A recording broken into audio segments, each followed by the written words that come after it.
जय हिंद एवरीवन। आज हम लोग समझने वाले हैं कि लीप ईयर क्या होता है और लीप ईयर की संख्या कैसे निकाला जाता है। इसको हम लोग ट्रिक के जरिए समझेंगे और कुछ प्रीवियस ईयर के प्रश्न हैं उसको भी सॉल्व करने की कोशिश करेंगे। तो देखिए दोस्तों, लीप ईयर को हिंदी में अधिवर्ष कहा जाता है। मतलब नंबर ऑफ लीप ईयर की बात कर रहे हैं यहाँ हम, तो उसे बोलेंगे अधिवर्ष की संख्या। तो दोस्तों, आप लोग को पता होगा कि साल जो होता है मेरा ईयर, वह दो टाइप का होता है। एक होता है नॉर्मल ईयर और दूसरा होता है लीप ईयर। ठीक है, नॉर्मल ईयर को हिंदी में सामान्य वर्ष कहते हैं और लीप ईयर को हिंदी में अधिवर्ष कहते हैं। और दोस्तों, आपको पता होता है कि सामान्य वर्ष जो है मेरा, जो नॉर्मल ईयर है, उसमें कितना साल का होता है दिन। तो आपको पता होगा कि एक साल में टोटल 365 दिन होते हैं। जबकि यदि हम लीप ईयर की बात करें ना, तो उसमें एक साल में 366 दिन होते हैं दोस्तों। ठीक है, नॉर्मल ईयर में मतलब सामान्य वर्ष में कुल दिनों की संख्या 365 होती है और लीप ईयर में दिनों की संख्या 366 होती है। अब आपको एक चीज़ और पता होगा कि जो मेरा सामान्य वर्ष है ना, वो तो ऐसे चलता ही रहता है, लेकिन जो मेरा लीप ईयर है जिसकी अभी हम लोग बात कर रहे हैं, ये जो लीप ईयर है ना, ये प्रत्येक 4 साल के बाद अपने आप को दोहराता है। अब जब आपको पता है कि जो लीप ईयर है मेरा प्रत्येक 4 साल में अपने आप को दोहराता है, मतलब आने वाला 4 साल बाद फिर से लीप ईयर आएगा। यदि अभी 2020 है ना, तो फिर 2020 के 4 साल बाद 2024 जो आएगा वो मेरा लीप ईयर होगा। फिर इसी प्रकार से 2028 मेरा लीप ईयर होगा। ठीक है, तो ऐसे तो हमको पता चल रहा है कि ये मेरा लीप ईयर है, लेकिन इसको हम फाइंड कैसे करेंगे, इसको हम लोग ज्ञात कैसे करेंगे, ये भी तो ज़रूरी है ना। तो देखिए दोस्तों, लीप ईयर को कैसे निकाला जाता है ये समझिए आप। जैसा कि देख पा रहे होंगे, पीडीएफ में लिखा गया है कि वर्षों की संख्या को 4 से भाग दें। ठीक है, यदि आपको लीप ईयर निकालना रहेगा ना, तो आप वर्षों की संख्या को 4 से भाग देना। जैसे मान लीजिए हम 13 वर्ष में लीप ईयर की संख्या निकाल रहे हैं। ठीक है, तो 13 वर्ष है, इसको हम 4 से भाग देंगे। और यदि हम 4 से भाग देते हैं इस 13 में, तो मेरा 3 बार में होता है 12। ठीक है, मतलब 3 बार में जा रहा है और घटाएंगे तो यहाँ बचा मेरा 1। मैथ का एक बेसिक सी बात है जो आपको पता होना चाहिए और आपको पता भी होगा। वह मेरी बेसिक सी बात क्या है कि दोस्तों, आपको पता होगा कि किसी भी संख्या को भाग देते हैं यदि, ठीक है, तो जो मेरा नीचे में आता है, जैसे एक जो मेरा आया है, इसको बोला जाता है शेष। क्या बोला जाता है? इसको शेष बोला जाता है। और ये जो ऊपर में संख्या आया है, इसको बोलते हैं भागफल। जितना बार में मेरा संख्या करता है उसको बोलते हैं भागफल। तो लीप वर्ष निकालते समय आपको ध्यान में रखना है कि जो आपका भागफल आएगा ना, वही होगा लीप वर्षों की संख्या। मतलब यहाँ जो 3 आया है आपका, जो भागफल आया है आपका, वही है लीप वर्षों की संख्या। मतलब 13 साल में लीप ईयर की संख्या कितना हो जाएगा? 3। ठीक है, और एक चीज़ और आपको यहाँ ध्यान देना है कि देखिए, यहाँ मेरा कुछ ना कुछ शेष बच रहा है। ठीक है, लेकिन इस जगह पर यदि शेष कुछ भी नहीं बचता, केवल 0 बचता, तो उस ईयर को हम लोग बोलेंगे लीप ईयर। मतलब शेष कुछ भी नहीं बचना चाहिए। लीप ईयर को यदि हम संख्या से भाग देंगे ना, लीप ईयर को यदि हम 4 से भाग देंगे, तो शेष मेरा कुछ भी नहीं बचेगा। लेकिन यहाँ पर मेरा 1 बच जा रहा है, कुछ बच रहा है, इसका मतलब वह एक मेरा सामान्य वर्ष है। तो लीप ईयर को और सामान्य वर्ष को हम लोग कैसे पहचानेंगे? तो सिंपल सा फंडा है कि यदि मेरा कुछ शेष बचा, मतलब नीचे यहाँ कुछ बचा, इसका मतलब वह एक मेरा सामान्य वर्ष है। मतलब वो साल मेरा 365 दिन का होगा। लेकिन यदि यहाँ पर शेष कुछ नहीं बचता है, तो इसका मतलब हम मान लेंगे कि वह मेरा एक लीप ईयर है। ठीक है, और लीप ईयर की संख्या कितना होता है? यहाँ तो इसमें 3 आया है। जैसे हम और एग्जाम्पल लें दोस्तों, हम लोग मान के चलते कि 2018 का हमें लीप ईयर निकालना है। तो उसके लिए सिंपल क्या करना है आपको? बस आपको पता है कि लीप ईयर की संख्या निकालने के लिए 4 से हम भाग देंगे ईयर को। क्यों?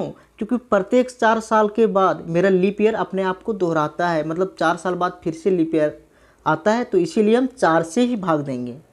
और जब हम 4 से भाग देंगे 2018 को, तो केवल आपको लास्ट का 2 डिजिट भाग देना है। क्यों? क्योंकि यदि हम पूरा 2018 को भाग देने लगेंगे ना, तो हमें बहुत ज़्यादा टाइम लग जाएगा, जबकि आपके एग्ज़ाम में टाइम कम रहता है। तो इसीलिए लास्ट का केवल 2 अंक आप भाग देंगे ना, तो आपको पता चल जाएगा कि संख्या 4 से पूर्णतः विभाजित होगी या फिर नहीं होगी। तो उसके लिए बस 4 से मेरा 4 बार में जाएगा, क्योंकि 4 चक 16 होता है। ठीक है, यहाँ 16, केवल हम लास्ट का 2 डिजिट दे रहे हैं। ठीक है, तो घटाएंगे तो यहाँ मेरा शेष बचेगा 2। अब यदि हमको पता करना है कि 2018 में लीप ईयर की संख्या कितनी है, तो 2018 में देखिए लीप ईयर की संख्या आपका आ गया है 4। अब आपको बताना है कि 2018 मेरा लीप ईयर है या फिर सामान्य वर्ष है। तो उसके लिए आप क्या करेंगे, नीचे देखेंगे कि शेष मेरा कुछ बचा है या नहीं। तो यदि आप यहाँ पर देखेंगे ना तो शेष मेरा 2 बचा है, ठीक है। और जैसे ही हमें पता चला कि शेष कुछ ना कुछ बचा है, इसका मतलब ये हुआ कि 2018 मेरा एक नॉर्मल ईयर है, मतलब सामान्य वर्ष है। लेकिन यहाँ यदि शेष कुछ नहीं बचता ना, 0 बचता, तो वो मेरा एक लीप ईयर होता है। तो यहाँ तक क्लियर है दोस्तों, ये थी मेरी बेसिक बातें। और बेसिक मैथ यदि आपको आता होगा ना तो इतना बात मुझे पूरा विश्वास है कि आपको क्लियर हुआ होगा। अब चलिए हम लोग प्रश्न को समझते हैं, जो कि आपके प्रीवियस ईयर में भी पूछा जा चुका है। पहला प्रश्न आपके प्रैक्टिस के लिए है। कहता है कि इनमें से कौन सा एक अधिवर्ष मतलब लीप ईयर है, ठीक है। तो आपको पता है कि बस हम साल को यदि भाग देंगे 4 से, मतलब ईयर को 4 से भाग देंगे और शेष मेरा कुछ भी नहीं बचेगा, तो वही तो होगा मेरा लीप ईयर। तो आप सभी को भाग दे के देखिए, बस आपको पता चल जाएगा कि मेरा लीप ईयर कौन सा है या फिर नहीं है। तो सिंपली हम लोग भाग दे के देख लेते हैं। देखिए 2005 को हमें पता करना है, तो यहीं हम 4 से भाग दे रहे हैं, ठीक है। केवल लास्ट का 2 डिजिट यदि हम भाग देंगे 4 से, तो 4 से मेरा 5 नहीं कटेगा। मतलब क्या हुआ कि 2005 मेरा लीप ईयर नहीं है, मतलब ऑप्शन ये गलत हो गया। जबकि यहाँ पूछ रहा है मेरा लीप ईयर होना चाहिए, तो ये हो गया गलत। अब 2014 है, ठीक है। तो 14 को भी भाग दे के देख लीजिए 4 से। तो 14 को यदि हम 4 से भाग देंगे ना, तो 14 मेरा 4 से पूर्णतः विभाजित नहीं होगा, मतलब नहीं कटेगा। तो इसीलिए हम कह सकते हैं कि 2014 भी मेरा लीप ईयर नहीं है, मतलब ये भी मेरा गलत ऑप्शन है। अब देखिए दोस्तों 2020 है। अब 2020 को भी हम 4 से भाग दे के देख लेते हैं। तो इसको हम पूरा भाग दे के आपको दिखा रहे हैं। तो 4 से यदि इसको भाग देंगे तो 5 बार में मेरा 4 पचे 20 हो रहा है। देखिए मेरा शेष यहाँ पर तो कुछ भी नहीं बचा और यहाँ 5 आया। तो मतलब हम कह सकते हैं कि 2020 में यदि हमें बताना है कि लीप ईयर की संख्या कितनी है, तो 2020 में मेरा लीप ईयर की संख्या टोटल है 5। लेकिन मेरा क्वेश्चन में पूछ रहा है कि इनमें से कौन सा एक लीप वर्ष है, ठीक है। तो लीप वर्ष है कि नहीं है मेरा 2020? बिल्कुल मेरा लीप ईयर है। क्यों? क्योंकि यदि हम 20 को भाग दिए तो मेरा शेष यहाँ कुछ भी नहीं बचा, मतलब ये मेरा एक लीप ईयर है। बाकी में क्या हो रहा था, कुछ ना कुछ शेष मेरा बच जा रहा था। जैसे ऑप्शन डी को भी यदि देखें, 2006 का निकालना, लेकिन हम लास्ट का यदि 2 डिजिट को भाग देंगे तो देखिए 4 से भाग लगेगा मेरा, एक बार में जाएगा 4 होगा, यहाँ शेष मेरा 2 बच जा रहा है। इसका मतलब 6 भी मेरा क्या लीप ईयर नहीं होगा। यहाँ तक क्लियर है। अब चलिए हम लोग नेक्स्ट प्रश्न को देखते हैं। इनमें से कौन सा एक अधिवर्ष यानी लीप वर्ष नहीं है, फिर से आपको पहचानना है। ये क्वेश्चन आपका आरआरबी जेईई में 2019 में पूछा जा चुका है, तो इसलिए ध्यान से समझिएगा। इसमें भी आप क्या कीजिए, बस केवल 4 से भाग दे के देखिए। और क्वेश्चन में बोल रहा है कि लीप ईयर नहीं होना चाहिए, मतलब 4 से भाग नहीं लगना चाहिए, बस वही तो आपको देखना है। तो चलिए इधर से हम डी का ऑप्शन देखते हैं। तो 16 को यदि हम 4 से भाग देंगे तो 4 चक 16 होता है, मतलब ये मेरा पूर्णतः विभाजित है, मतलब ये मेरा लीप ईयर है, ठीक है।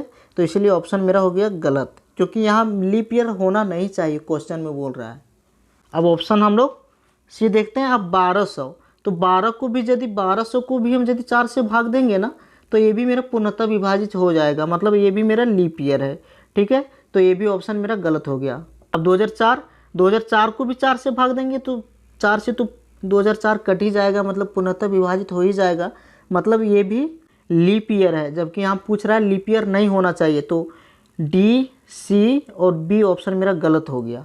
अब जब ये तीनों ऑप्शन मेरा गलत है तो ऑफिशियली है कि जो ऑप्शन ये है मेरा ये सही हो जाएगा। या फिर यदि हम इसको चेक करना चाहें तो 21 को यदि आप भाग देंगे ना 4 से, तो ये मेरा 4 से पूर्णतः विभाजित नहीं होगा, कुछ ना कुछ शेष इसमें बच जाएगा यदि आप भाग दोगे तो। मैं भाग दे के यहाँ नहीं दिखा रहा हूँ, क्योंकि आपको ये बेसिक बातें पता होगी, 4 से भाग देना आपको आता होगा, ठीक है। तो इसीलिए मेरा ऑप्शन नंबर ये हुआ सही, क्योंकि ये जो है मेरा वह लीप ईयर नहीं है। चलिए नेक्स्ट प्रश्न को देखिए। आपको बताना है कि 50 साल में लीप ईयर की संख्या कितनी होती है। तो उसके लिए आपको क्या करना है, बस 50 को आप भाग दे दीजिए 4 से, ठीक है। 4 से ही भाग क्यों देंगे, क्योंकि 4 साल के बाद लीप ईयर फिर से आता है, मतलब खुद को दोहराता है, इसीलिए, ठीक है। तो यहाँ एक बार में जाएगा, यहाँ होगा मेरा 4, ठीक है।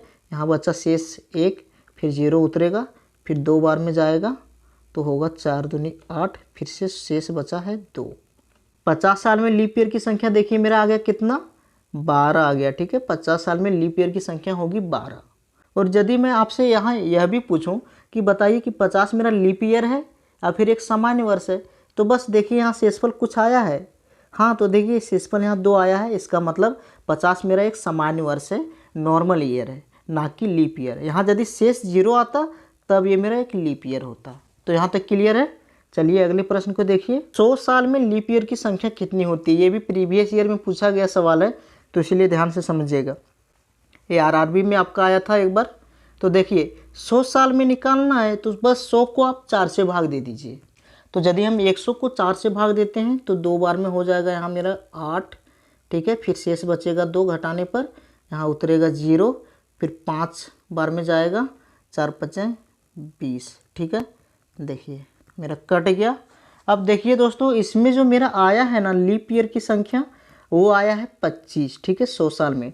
लेकिन यहाँ कहानी में ट्विस्ट है।